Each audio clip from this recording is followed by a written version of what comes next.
All right, so like always, I'm going to go through this, basically read through the contract, tell you what I'm seeing right now as it relates to the different parts of the contract. And typically what happens, it ends up bringing up questions, scenarios, things like that we can share. But like I have said before, if at any time you have specific questions that you want to go through, just feel free to shout them out. All right. Exclusive right to sell listing agreement. Here we go.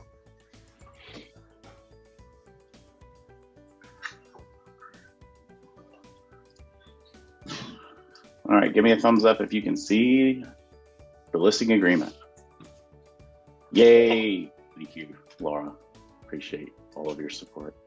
All right, so a couple different things kind of changed my mindset a little bit after some continuing ed and talking with attorneys on handling the listing agreement as it relates to the seller's information.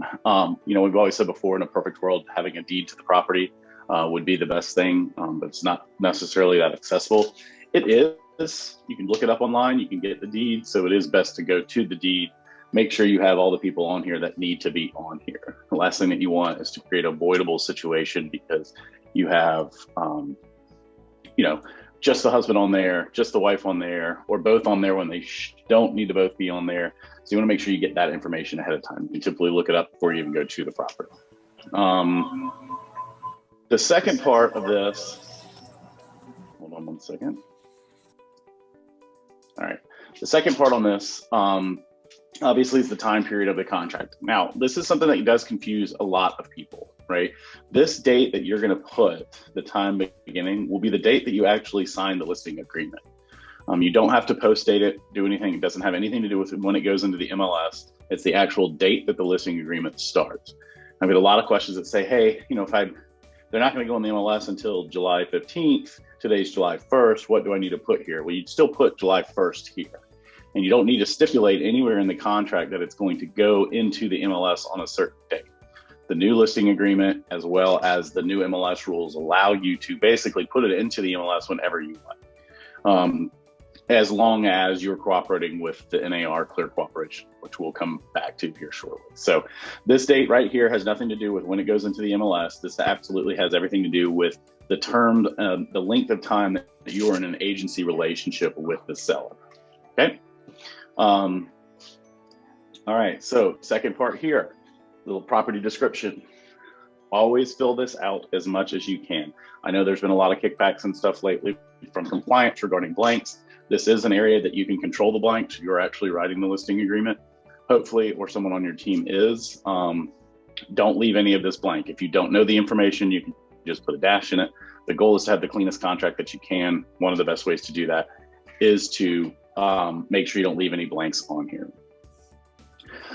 This does have an opportunity to describe any additional personal property that you would be selling with the listing, but you want to have specifically in here.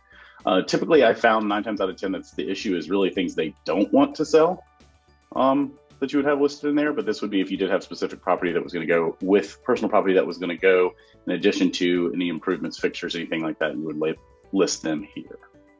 Joseph, can we skip back to what you were saying about the blanks? Yes. If we receive an offer on one of our listings and there are a lot of blanks in the contract, if we go through and cross through those blanks, does that require the buyer who initiated the contract to initial off on every place that we make a change? Yeah, technically it does. So in that scenario, that's not something I would worry about at that point. That was kind of the unintended consequence of quote unquote tightening up the blanks and compliance was one thing that wasn't taken into consideration. In that, especially if you've got an offer that you're going to accept, right? You don't want to accept the offer and say, oh, by the way, we still need to initial these blanks or anything like that. So in that case, obviously you would have blanks in the contract. You're not going to ask them.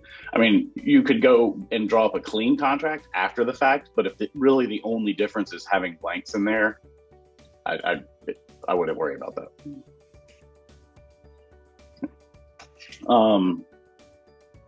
All right, so this is where you're going to basically be starting to talk about agency, which you've hopefully done at this point. But the first thing that it says is that you have explained the agency disclosure and the types of agency relationships that we have in South Carolina.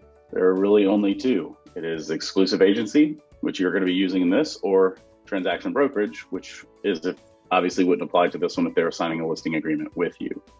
But this is where you would acknowledge the types that they would acknowledge that you've explained it to them. Again, how I look at contracts is every step of the way is an opportunity to either build their trust in you or eat away at their trust in you. So if you come here and say, well, this is actually about a document that I haven't showed you yet and was supposed to, just make sure you do it in the correct order so you're not wasting any bandwidth from the seller thinking, if they're unorganized with this, what else are they unorganized with? I know it sounds a little nitpicky, however, you just use every opportunity you can in describing a contract to help build that validity. At this point is then where they would say whether or not to act as a dual agent or a designated agent will be considered. Doesn't mean that they have to do it, it's just whether or not they will consider it.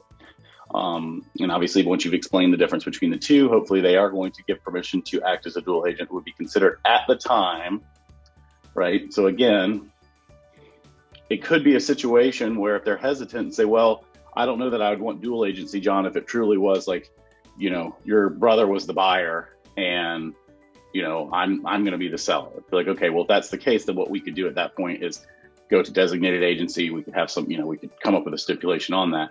However, we would still encourage that you accept the potential, or you would consider dual agency in the event that X, right? And you don't want to rule it all out at this point. Make sense? Terms, obviously this is the terms of the contract where we're going to put the price as well as the commission. It is going to be the total commission, right? The new listing agreement, as most of you know, does not split the commission in this paragraph. That's done later. Owner and broker agree that there should be no variation or exception in the amount of the fee commission to be paid unless specified under paragraph 28. Now that would be variable rate commission. Variable rate commission really only comes into play if, let's say I decide, I'm going to work with Laura as my listing agent. Laura says, hey, if we sell the home and there's another agent involved, my commission is going to be 6%. However, if there's no other agent involved and I'm not paying out a co-op, then I will change your commission to, for example purposes, 5%, right? That would be variable rate commission. And it would need to be disclosed, not only marked out here in paragraph 28, would also need to be disclosed in the MLS as variable rate commission. Okay. Now, variable rate commission is not, hey, if Laura's working with me to list my house and then I'm also buying a house through her and she has changed the commission on this end, that's not variable rate. That's what you've negotiated from this side of things. Okay. The brokerage fee, this is important to know, but I don't know if it's something that I'm going to sit down with someone and say, hey, by the way, if you get a contract and then for whatever reason it doesn't close, I still get my money. I'd probably think of a different way to word that. However, this does say the brokerage fee shall be earned, due, and payable when an agreement to purchase, option, exchange, lease, or trade is signed by the homeowner. However, if the owner shall fail or refuse to sell the described property in terms set forth here, or if they refuse to complete the sale of such property under a written agreement to buy sell, broker's fee shall be due and payable by the owner.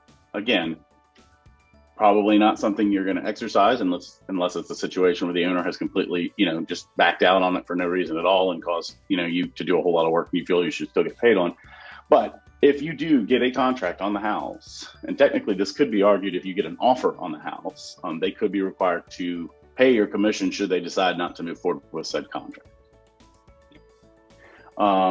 Broker agrees to defer all the commission until closing, which is obviously what it says. It's also deferral is the agreed to solely as an accommodation to owner. And such deferral shall in no way be considered as a waiver of the brokerage fee. So it's moved to closing really just to help them, because we know that obviously the money is going to be coming out of their proceeds. This doesn't mean we're waiving the commission because it's closing later. This one's one I get a question on a lot, how many days to put in there. If the property is sold within blank days, let's just say 30 for the example on here. If the property is sold within 30 days of the expiration or termination of this agreement, this is called the protection period. To a buyer to whom the property was shown by the owner, broker, or another broker, or any other person or firm during the term of this listing agreement, question, bro? then basically, sorry? Okay. you would be protected. Your commission would be protected at that point. Now, it's of people who have seen the property. It's not just people who would come up after the fact. Now, the other thing to keep in mind is that this protection period goes away should they relist the house with someone else, with another brokerage. Interesting situation we got is we did have a property that was listed with an agent in our office for nothing real dramatic, but that just wasn't working out. And so they ended up wanting to terminate their listing and ended up relisting with someone within the brokerage. Technically, that's not re-signing with someone else, and they would have been protected for their fee on there. So we had to make sure we had addressed that with the new listing agent as well as with the current listing agent to say, hey, these people will still be protected should they purchase the home, which is one of them ended up doing. We got everything worked out. So worked out well. All right, compensation to other brokers. Questions so far? I have a question, Joseph. Okay. So would you put 30 days? Would that be the recommended amount of time to put in there? That's just. I would. I mean, okay. It's completely up to you. If I don't know if anybody else, John, do you do a different period of time? What do you do for yours? It sounds not working. So you could put a different time. I recommend 30 days. Quite honestly, if any more than that that buyer's already bought a house anyway, because it's only limited to the people who have seen the house. Okay. So it's not that big. Let's see what we got. John says 45. Okay, yeah. So not much of a difference. All right, so compensation to other brokerages. Let's go back to this. Now, there are a handful of different ways to do it. There has been some confusion on this. Sub-agency, quite honestly, shouldn't be on here. We don't have sub-agency in South Carolina. They're either represented by an agent or they're basically going to be you're going to be a transaction broker for them should they not be represented, which is non-agency. So because it's in here, I would still say that you put 0 for sub-agency because you don't want to leave it blank.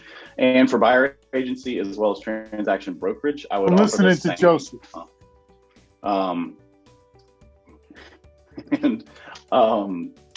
So the reason for that, and I know a lot of people, I hear a lot of people put different numbers. Hold on one second. All right. So so I hear a lot of people will put different numbers for this. I don't know why you wouldn't offer the same to a transaction broker that you do to a buyer agent. There's no additional liability taken on with the transaction broker. You don't want to discourage by any chance, if someone does only work as a transaction broker with buyers. I don't know that there's any real situation where you would want them to not be just as motivated to come sell your house as anyone else. Okay. Now, this also does bring up one thing I do want to jump off and talk a little bit about this. This brings up the point that I hear a lot is, let's say you get a sign call or you get an unrepresented buyer. I always get the question of, should I do dual agency? Well, first, it's not just your decision to make on that, right? It's really what the client or customer wants. However, if they are unrepresented and they just want to go through this and not have an agent, then do that. Right? There's no need to bring them in as dual agency where you can simply be the transaction broker for them. Now, again, you need to explain to them exactly what that means to the agency disclosure. But quite frankly, it does protect you a little bit from the standpoint of there's a lot of clarity in the fact that you're representing the seller in this situation. You don't need to have dual agency in order to still collect whatever you've already negotiated as far as your commission is concerned with the seller. Commission and representation are two completely different things that don't have anything to do with it.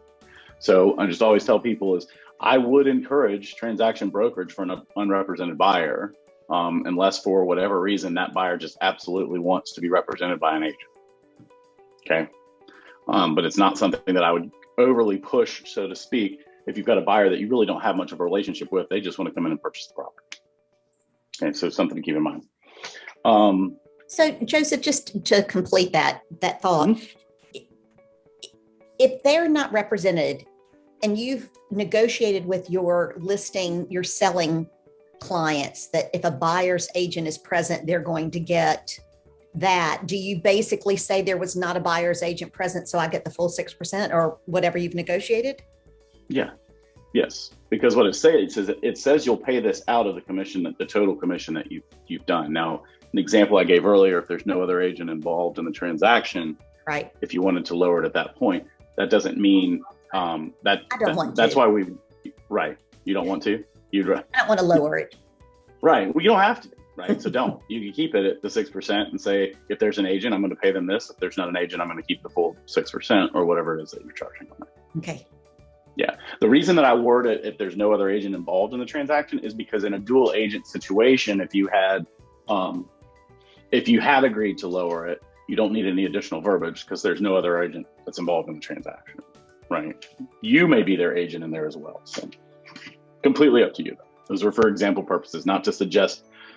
I know people that do one or the other, always have and always will. I don't have a strong personal preference myself on whether or not you want to decide to do variable rate. There are studies, and I don't know, none recently. There are studies though that agents that do offer some sort of variable rate commission tend to net more commission percentage at the end of the year because because it helps them win listings more so than if they didn't have that in their toolbox. Mm-hmm. Because let's be honest, 9 times out of 10, especially in this market, you're not going to have a situation where there's not another agent involved. Mm-hmm. Right? So just something to keep in mind. Joseph, I have a question. I don't understand why it's not a dual agency. If someone does come in unrepresented and they just wanted to move forward, how is that not a dual agency? Because there's no one representing them. So they're just going to come in saying, I don't want to be represented. Correct. I am still, my client's agent, and they're just coming in unrepresented, period. Yeah, and you'd have them sign a transaction brokerage form that states that. It says, I'm basically I want to be treated as a customer in this, not as a client. And you have people that don't. You have a lot of people, we see this a lot with savvy buyers. A lot of times, lawyers tend to do it a lot if they don't have agents. They're like, I don't need any representation. I'm a lawyer. So it does happen more than you would think. Okay. Thank you. And quite honestly, from my experience, typically when someone comes in adamantly in that situation that they're adamant about not wanting to be represented, it's probably a good advice to listen to them. Say, listen, you're this adamant on not being represented. I'm not going to sit here and argue why I should represent you. Fantastic. Here's a transaction brokerage agreement. This states that I'm not here to represent you. You're a customer. I can fill in the blanks. You're on your own for everything else. You put it more eloquently than that, but that could be work in your favor for sure. All right, earnest money. So a couple things on earnest money. Please understand that earnest money, there's nowhere in a contract that states earnest money is liquidated when something goes wrong, right? Earnest money is basically, it's the best way to do it. It's a deposit that says, I'm going to do my best to perform on the contract. It is not designed to be punitive. It's not designed to, if John's under contract with me and, his financing falls through, it's not designed to go after him because he should have done better due diligence, ahead of time, anything like that. It's basically here's a promise that I'm going to perform on the contract. And the reason I say that is because we are not doing a good job. We, the collective, are not doing a good job on explaining to the clients ahead of time that that's what earnest money is. And what's happening is something goes wrong and it's immediately like, well, fine, I'll just keep their earnest money.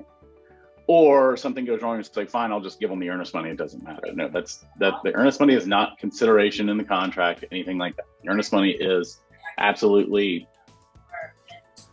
Hold on one second.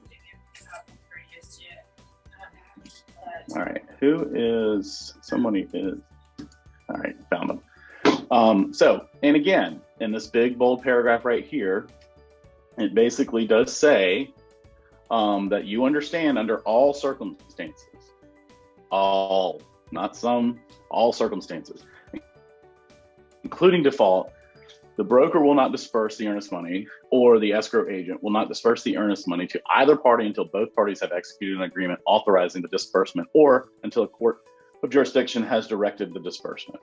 Okay. Again, I don't want to beat a dead horse on this, but we get so emotionally tied up in earnest money, and it's just kind of treated like it's just part of the contract. It's not a termination fee or anything like that. It's something that is another person's money that's being held to make sure that they move forward in good faith on the contract. Okay.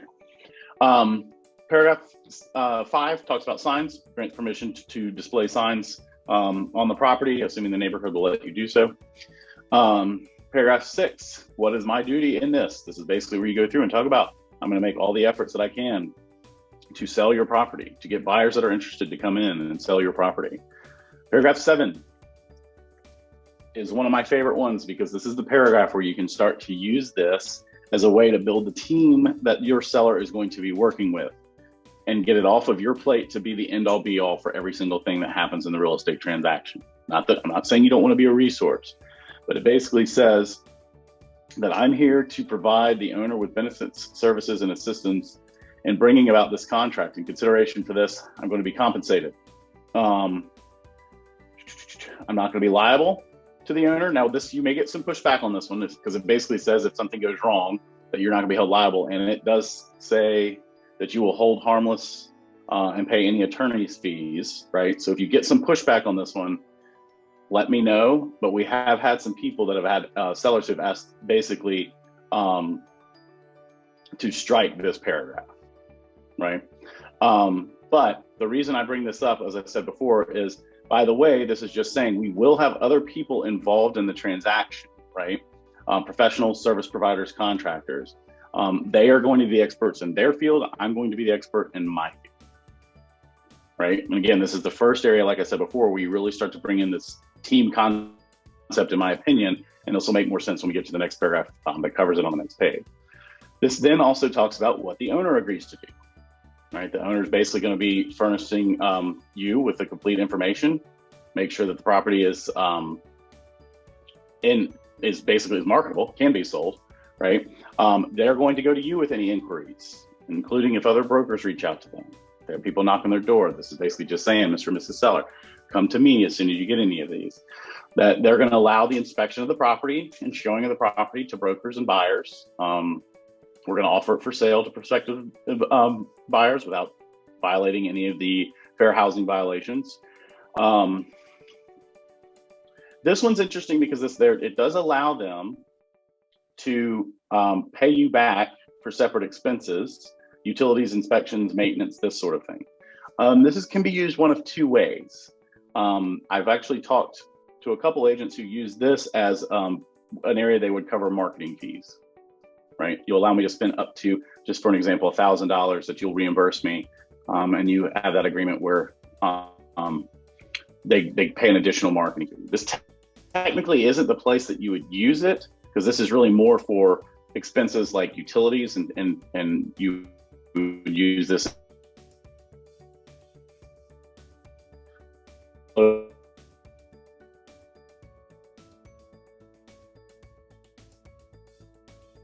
so use the marketing fee in there. The reason that I'm fine with doing it, writing something up, say I'm going to pay an additional X amount and a marketing fee. Okay. Basically keeps going through. They're going to allow the closing attorney to pay the commission at closing. They're also going to allow you to publish all the sales data.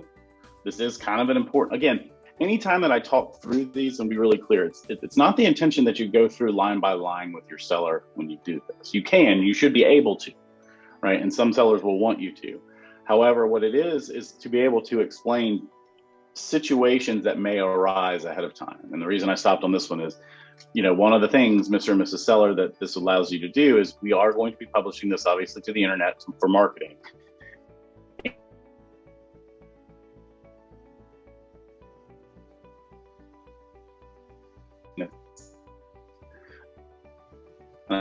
Ahead of time, if that's something that the seller's, adamant to take all the pictures down, the MLS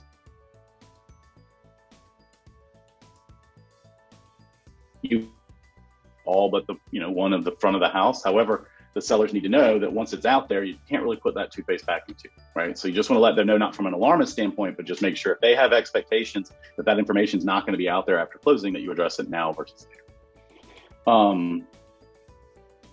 This is also when you talk about, they do give permission photographs to be taken.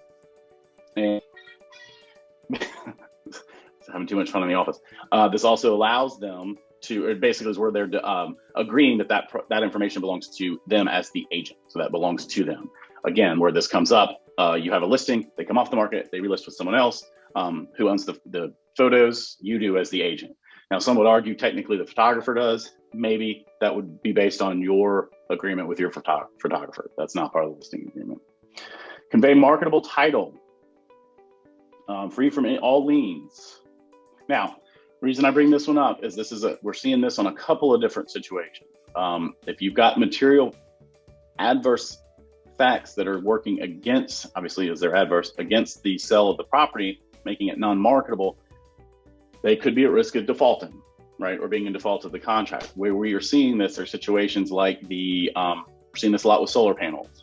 We're finding out that solar panels are costing way more than they thought to pay off.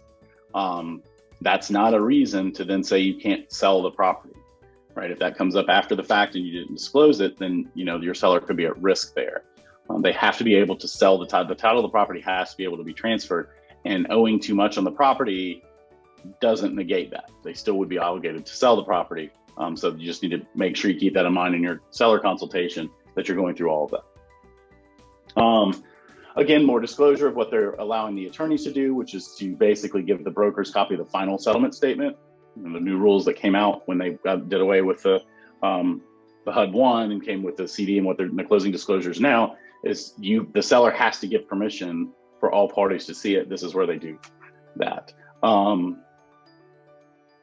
It does, let's see, not to deal directly with prospective buyers. Again, how you would handle that is basically say, if you do have someone, it goes back to the inquiries. As soon as you get an inquiry on the property, just come to me. I'll make sure I follow up with them. They are allowing you to divulge the existence of offers on the property, which obviously you would want them to do, right? If a buyer's coming in, you want to be able to tell that buyer that you currently have an offer on the property, so you can make sure that everyone's fully communicated with ahead of time. And if there was any confidentiality instructions regarding any confidentiality on their information after this agreement, they need to let us know, right? If you have high net worth buyers, anything they want us to know as far as either identity, the confidentiality side of things, or anything else, they would just need to let you know that ahead of time. All right, the property disclosure. I'm going to go through this paragraph quickly, but it did just trigger the fact that we're probably going to do the 4th of this month, in 2 weeks. We're going to have this one solely on the property disclosure, because the property disclosure is creating a lot of fun for us these days, right? Basically, what this is saying is that you have a property disclosure that you need to fill out that's going to go with this. And you have to be honest, right? You can't hide anything, but you also are not responsible to go find things that are wrong with the property, right? So you just need to answer the property disclosure to the best of your knowledge. Now, should you fail to disclose something, right, and it does come up, then you are not going to hold I can't be held liable as the agent because you had the opportunity to disclose it. And if you didn't and something goes wrong, I'm not going to be held liable as the agent. Now, this is part of South Carolina law that a lot of people don't understand. Is a lot of times I feel like agents are looking for ways for the buyer to be, or the seller to be exempt from the property disclosure. If they don't fill out a property disclosure, you nor I as the broker are covered should anything come up, right? Whereas if they do fill out the property disclosure, South Carolina law specifically states by signing this, you are removing any liability from the agents as far as it relates to disclosure of information on the property. Now, of course, if they do find something out after the fact, or you then have to disclose it. It doesn't protect you from that, but it does protect you in filling it out. So when you fill it out, Mr. Seller, you have to be honest, disclose everything. If you don't know, then don't try to guess. One thing we see a lot in this, and I'm not, I'm not telling you to speak to the seller on how to fill out the property disclosure. However, I would say to them, if you truly don't know what kind of plumbing is in your home, then truly say, I don't know. For example, a lot of people will just put PVC because they thought that's what it was, and then come to find out there's actually polybutylene in some of the connections. Well, now there's an argument of, you specifically said it was a different brand, right? So I would have never bought it had I known it was polybutylene. They may be open up to some sort of exposure on that, or an ability, or failure to disclose in the buyer's eyes, which may not work out in their favor. Okay. Questions? Any questions before I move on from this one?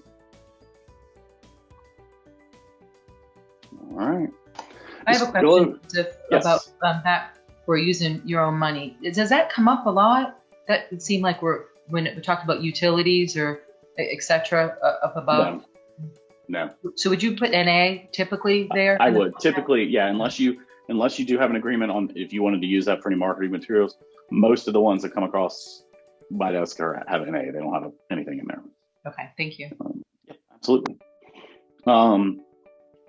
All right, paragraph 10 does say that you are authorized to disclose information about the property to the broker's agents, subagents, prospective buyers, and all inquiring parties. Such disclosure shall be in accordance with the broker's company policy. You also authorize the broker or anyone, owner hereby authorizes anyone having a lien against the property, including the mortgage holder, to disclose complete information about the lien to the broker and closing attorney and or agent. The reason I do talk about this is one of the areas, even ahead of time, but in this agreement, as well as in the purchase and sale, is that if they're directly involved to the property in a material way, they do have authorization to talk to the other parties. Doesn't mean they're going to disclose confidential information. For example, if you've got a loan officer who's involved in this, let's say you had a situation where it was a reverse mortgage, kind of going on a stretch on this one. But if you'd want that person involved so they can communicate all the information that's needed to the buyer side. They are allowed to do it. We don't need separate permission to do that. Same thing applies if you're the buyer's agent and the listing agent wants to speak to your buyer's lender. They don't need to get authorization for that, right? They were given permission to do that per the contract. So just keep in mind. Now, I'm not saying you shouldn't call ahead of time and say, hey, had some questions, I'm gonna reach out to the lender, just so the lender doesn't call the buyer's agent after they get off the phone and they're wondering why you're reaching out to the lender. But it's not required. So that's just something to keep in mind. All right, taxes basically are going to be any taxes as far as rollback that may be owed, non-resident taxes, past personal property taxes, anything that are on there. This is basically saying if there are any tax implications to the sale, you will cooperate as the seller. Okay, good opportunity to maybe in this whole consultation say, is there anything, do you know if there is anything regarding any bag taxes or anything that would come up, just so we make sure we predict correctly either a time frame or a net sheet for you. Coastal Tidelands and Wetlands Act basically says if they are affected by the provisions in the Coastal Tideland and Wetlands Act, an addendum will be attached to this. So again, not required unless unless the property falls into that category. All right, Section 13. This is the one that we all love. So it's basically Section 13 is where they're going to give the option of how you're going to market the property to the public if you are. Okay. Section 1 or option 1 is that the property shall be entered in the MLS services of which the broker is a member within the time frame stipulated by their bylaws, rules, and regulations. Okay. So just real quick to get it out of the way, there is not a current stipulation in our MLS that has a required time frame in which the property needs to be put into the MLS as it relates to the listing date. So you could sign a listing date dated today. You don't have to put it in the MLS until January 1st of 2022. Right? Now, this is separate from the clear cooperation rule, right? I'm just saying the fundamentals of the current bylaws.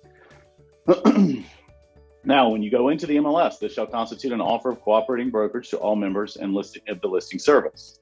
Owner agrees that the broker may compensate an agent representing a buyer in the fees described in paragraph 3, which we did before.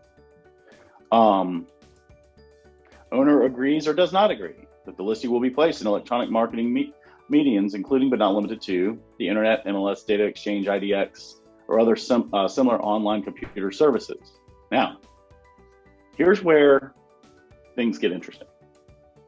By default, as a member of the MLS and our brokerage, we allow those to happen. We allow them to be syndicated through IDX, to Realtor.com, to Zillow, whatever websites that you use. It by default allows that, right? Oh yeah, sorry, I wasn't screen sharing. The buyer, or excuse me, the seller may opt to not want them going out to the quote public. They just want it to be seen by agents in the MLS, right? And if that's the case, you can actually turn those features off where it doesn't go out to the general public as it relates to those websites. I don't know many situations where that would be super advantageous, because honestly, once it goes to the MLS, those agents, when they get it, it's hard to police whether or not they're going to go share it with the public or that sort of thing. But it does allow for that to happen. The owner further agrees to permit other real estate firms who belong to any of the services that the broker is a member to advertise the listing on the internet in accordance with the listing services rules and regulations. So that kind of goes into the point that I was just making there. Broker and owner agree to abide by all rules and regulations of the multiple listing service on which the property is listed. Okay, so this is where it gets confusing and a little awkward with the clear cooperation is by being members of the local MLS, who is abiding by the clear cooperation rules, the seller is also doing that. So the seller can't then say, well, I know that those are your rules of the MLS, but we don't want you to follow them. And where we're seeing this a lot is pre-marketing before it goes live in the MLS or before we're allowing showings. And that's where that's kind of showing up. Not as much now as it was before. All right. So option 2 is for the seller that the seller does not consent for their property to be placed in the multiple listing service and instead wishes to have their property listed as a brokerage exclusive. This will prohibit the seller and broker from conducting any public marketing, which includes, but is not limited to, site signage, social media, and any communication, oral, written, or electronic, that can be disseminated to the general public of the property, and will restrict the marketing of the property to only members of the broker's firm. Broker and owner agree to complete any paperwork required by the MLS, which broker is a member, to verify that the property will not be publicly marketed. This is what we refer to as a brokerage exclusive, right? It basically means right now you're only going to advertise it to people within the brokerage. Well, not right now, like indefinitely, like for the term of the contract. We don't see a lot of people using this option. Now, this could be used should you have a long period between when you sign the listing agreement and actually go into the MLS, right? So just for example purposes, let's say you signed a listing agreement July 1, not going in until, for whatever reason, August or September. You could have an initial listing agreement that says option 2, which allows you to freely market within Keller Williams. But then when you go live, you have to amend your listing agreement to go to option 1 that they do want it to go in the MLS. Quite frankly, if you have option 1, you basically have an exclusive brokerage until you go to public marketing, and then at that point, it has to go into the MLS. Okay, let me pull up.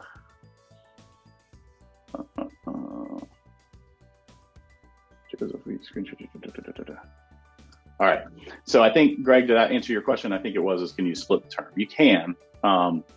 In my opinion, though, if you have option 1, and you're just marketing to your brokerage, you're not, based on how I read this, you're not public marketing, you're just marketing to agents here. Now, I mean, the next intelligent question then becomes, well, what happens when Jan sees it on the Facebook page and then goes and tells her buyer, which is what a exclusive brokerage exclusive is meant to do? One could argue that's now public marketing because you've told the public about it, right? But it's not done through one of these means, which is social media, signage, that sort of thing. So that's where you split the difference. So now the other option is, hey Joseph, yes. Can you clear that up? It's getting a little muddy for me about what is the coming soon, what's allowed when you sign an agreement. You said that with the listing agreement, you don't say from the date you take it and you're representing them, there's no indication of the seller's awareness of when it's going to be marketed. Correct. Question 1.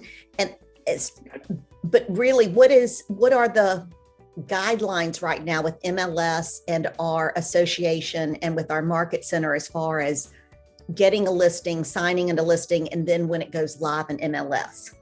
Right. Okay. So It's actually a lot easier than it seems, but I know that's hard because there's so many moving parts outside of this that get triggered by public marketing. So in its simplest form, the listing date on here has nothing to do with the MLS, right? The listing date on here is, this is where I've agreed to become your agent and be your agent for this period of time. So just for this example, July 1st to December 31st, right? The 6 months together.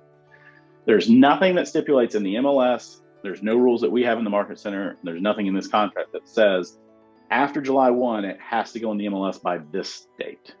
That date can be agreed upon by you and the seller as a conversation. Laura's listed, you've listed the property with me. I know you need about 2 weeks to get everything ready for staging and photography, so we'll shoot to go in on July 15th. There's nothing that's actually stipulated in here that date.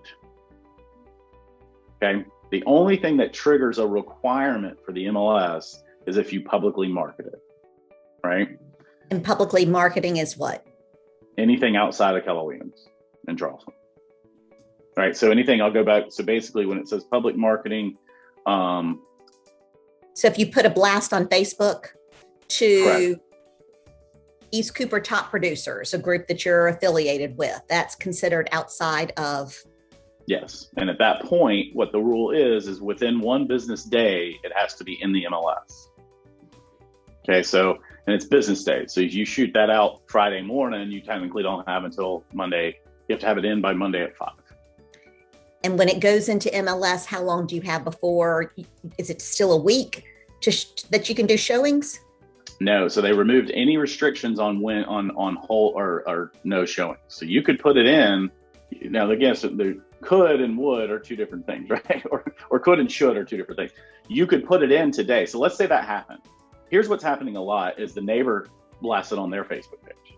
And inevitably an agent's in the neighborhood, and because they're not busy enough, they go and then report that to the MLS, right? So the MLS reaches out to us and says, hey, Laura, this has been publicly marketed. So what you could do then is you could put it into the MLS today, and then you could hold for showings for a couple of weeks if you wanted to. You're not required to show within a certain period of time. It doesn't make people, and quite personally, frankly, I don't think there's anything wrong with that, right? I mean, I think for me, that'd be a way to get around all of this is just go put it in the MLS now. The problem is it's that whole, you only get 1 chance to make a first impression, right?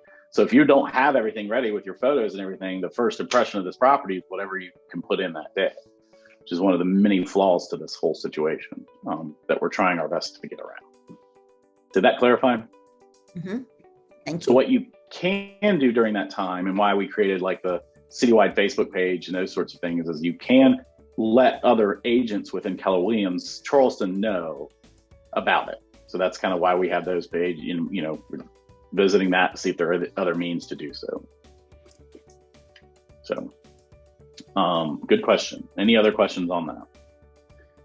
It's an interesting situation, right? The original design of this was to help prevent a lot of problems that were happening, not in our part of the country, but throughout the country, of a lot of just blatant discrimination. That's where this all originated. And so it's basically saying if you advertise to the public and you have an MLS that's association owned, then you're required to make sure everyone knows about the property. That was the whole part of this. This is not some big conspiracy that Carolina One got to, make all double-sided deals because they're larger. It actually has shown, for, not to get all nerdy on you, but statistically, the number of double-sided deals from November 2019 to November 2020 across the nation, the number of double-sided deals was up, I think almost 6 or 7-fold, right? I mean, a lot of double-sided deals happen. Here was the interesting statistic. No company statistically was shown to benefit from that same number. Individual agents were, but it's not like all of a sudden you saw the Keller Williams, Remaxes, and Coldwell Bankers all of a sudden had an exponentially higher increase in double-sided deals than anybody else. It didn't. It was all agent driven. So anyway, that was your fun fact. There's your 32 seconds you'll never get back. All right. Section 14, lockbox. This is, if you agree, where you disclose that a lockbox will be on the property. Now, this does say for an MLS lockbox to be installed on the property. So if you do not have an MLS lockbox and you use a combo box or anything like that, this technically does not really protect you from anything. Really, none of this protects you from anything if something goes wrong anyway. It's an effort to help protect you. It says the owner also acknowledges the broker nor the MLS is an insurer against the loss of personal property, right? So you want to make sure that you're just explaining, hey, yes, my buyers will be accompanied by their agent or by me if they're, if it's an unrepresented buyer or someone on my team, whoever that is. However, be smart, right? If when you're prepping for showings, secure your house. I'm not saying bad things will happen. I mean, I can count on one hand how many times we've actually had something come up where in the showing something went wrong, like terribly. So it doesn't happen a lot, but you want to make sure that you disclose it. Other offers, owner understands the buyer, it is the broker's responsibility to present offers to purchase to the owner for owner's consideration. Terminates at the closing of the property and expiration of the agreement, whichever comes first. Basically saying after we close or after this agreement terminates, I no longer have to just present offers that come to me for your property. Now, obviously, if you've had a listing that's expired and someone comes to you and says, hey, Jan comes to me and says, hey, I know it's expired. If you're still in contact with the seller, I'd like to make an offer on it. I'm going to go present it to the seller, right? But this is saying I'm not required to do so. Marketing the property after accepted offers. The broker shall not continue marketing the property after an offer has been accepted unless requested in writing by the owners to do so. So this is different from the MLS rules. This is basically saying, we're not required to continue to market the property. However, we will, but we do have to disclose to them at this point that in the MLS, we are required to move it to active contention. So we will still be marketing it, but that may cause for fewer showings.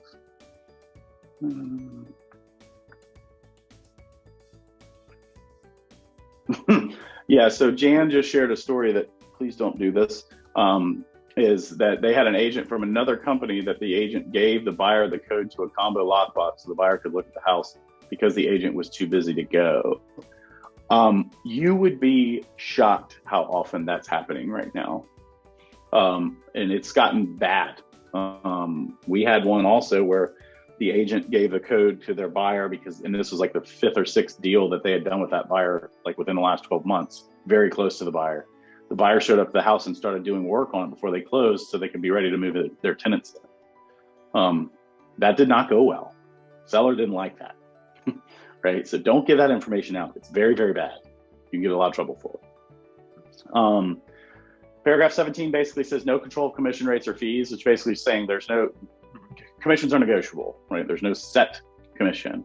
Be on the lookout for more of these types of disclosures coming up. And NAR has passed the rule of full disclosure on buyer's agent commission that will eventually become public record, where the MLS will be disclosing to the public sites how much the buyer's agent commission is.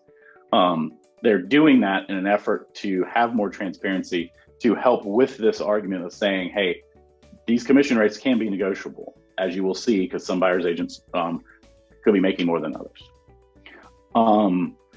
Maintenance. This is an important one. Owner agrees to maintain the property, including the lawn, shrubbery, and grounds until the day of closing or possession, whichever comes first.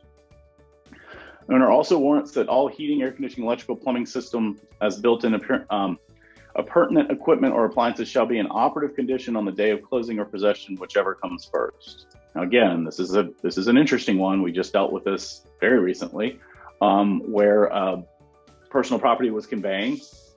And when we got to the inspection, I can't remember when it was in the deal, it doesn't matter. It came out that the refrigerator was not working.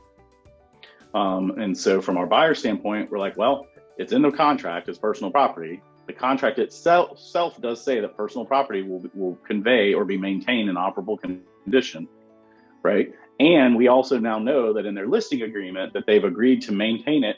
And then also anything that will be, any appliances or anything that is conveying will be in operative condition on the day of closing or possession, whichever occurs first. Okay, so just make sure, again, this isn't a gotcha moment as much as it is Mr. and Mrs. Seller understand these are the expectations that buyers have when they're purchasing because of what the contract states. So if you know of any of your appliances that are not working, I'm not saying you have to replace them, you just have to disclose so when they go under contract, they know what they're getting if they agree to it, okay? 19 basically says you're going to agree to sell. When a buyer is found for the property, the owner shall enter a written sales agreement, which will contain the terms and conditions of the property.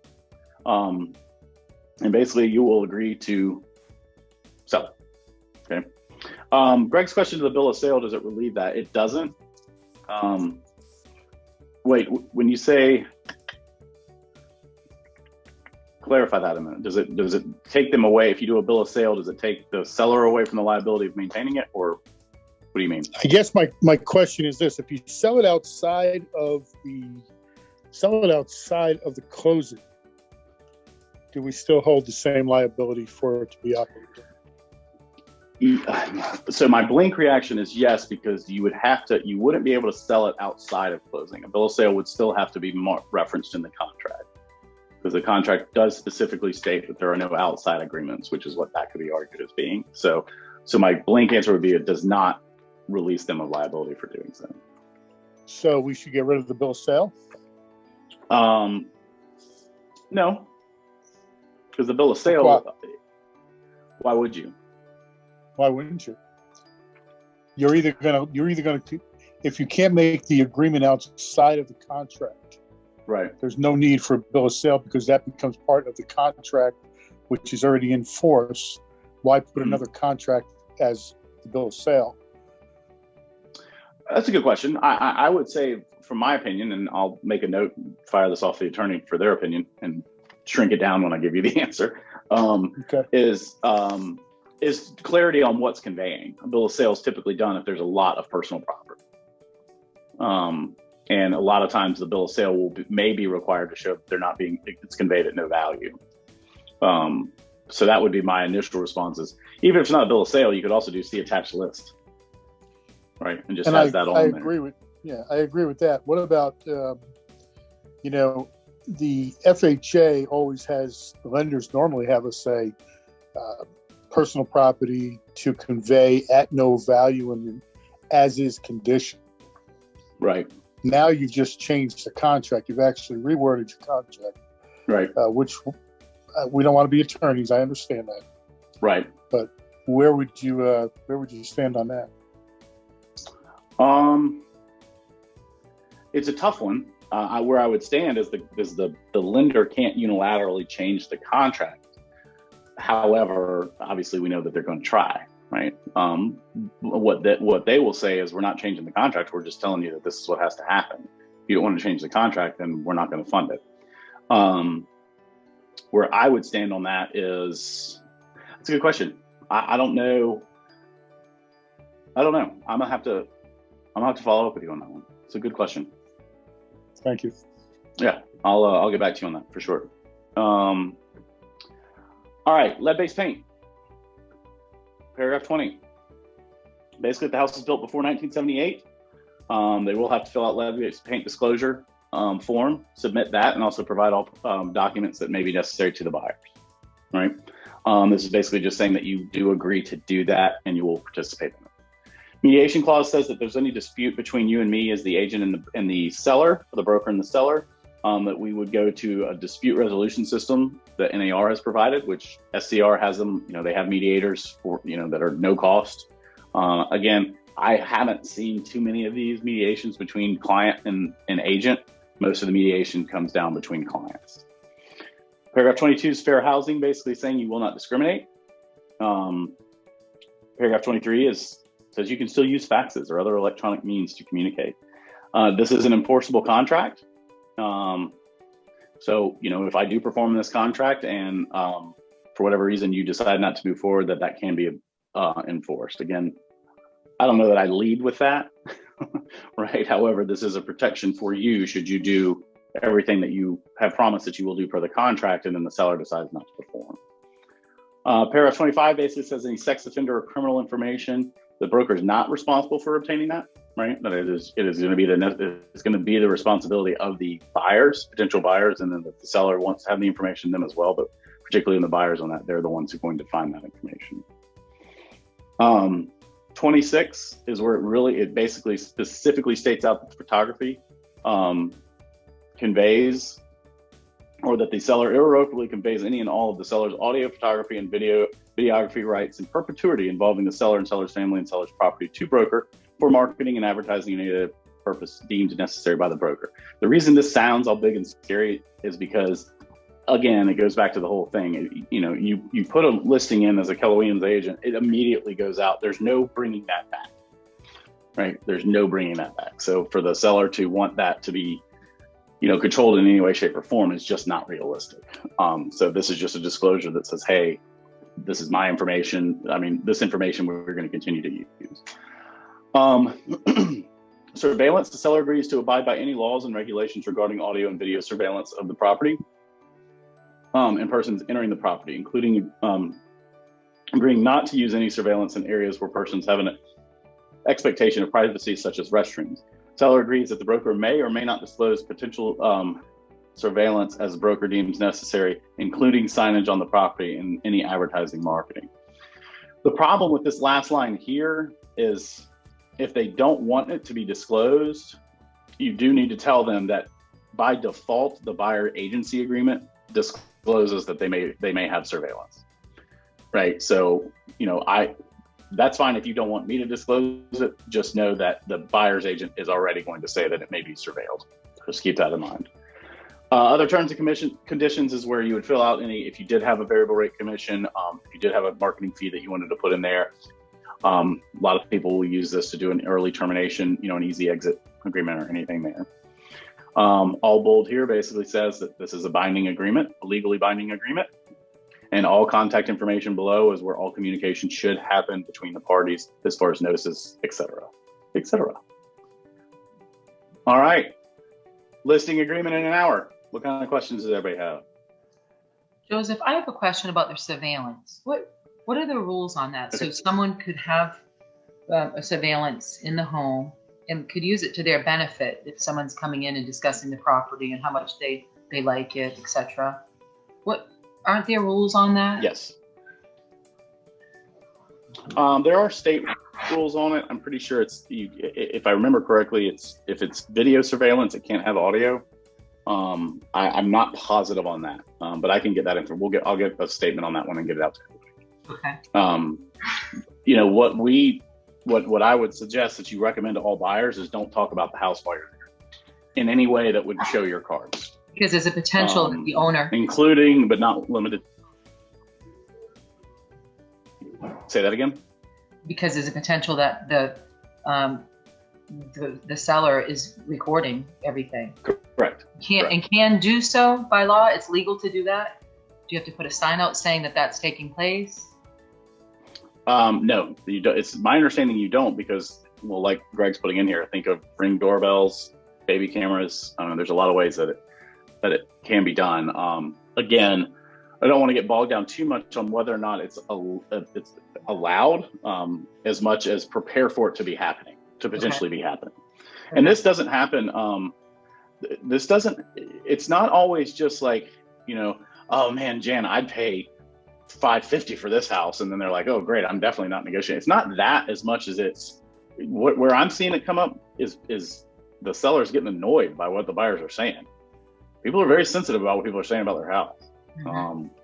So we've seen all kinds. I've seen it's less about terms of a contract and more about emotions of the people involved in the contract that's coming up in this whole surveillance issue. Okay. Just assume that it could be, so we'll talk about things outside the home. Yep. Okay. Yep.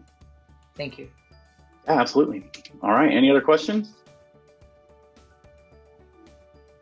Well, thank you guys so much. I appreciate your time. I'm sorry I was a couple minutes late. Thank you for bearing with me. We will get this posted here shortly and out. If you need anything in the meantime, don't hesitate to give me a call. Take care, everyone.